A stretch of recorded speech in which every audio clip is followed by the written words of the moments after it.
gəlirəm başıma yığınıza qəniməm. Əlimlə verəm vətənə paytanı, mən öncədən bir ki çoxunu bəliyərəm. Boyanam qana türkümü məliyərəm. Ayaq olcu qurtlar rəqs eləyir, yer gəlir gəng eləyir. Əlim tüfəngimə, kim gəlir cəngimə, Poladaşım ov gənginə, kölgəmə hürkür, özün qorxuya bürkür. Mənim elimdir türküm şükür, şükür bükür bükür, yırtıcı ələmin vaxtıdır artır qədəmi. Mədəminə səbəb olacam ey mənə deyən pan.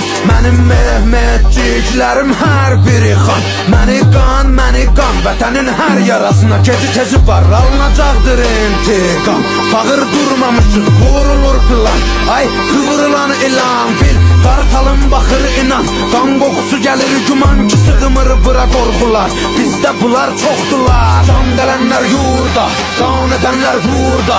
Qüdrət artır nurdan, hörmət vardır burada. Kuzeydə çaxan günəş, güneydə parlar. Türküdür elim mənim, ala boğazımı darlar.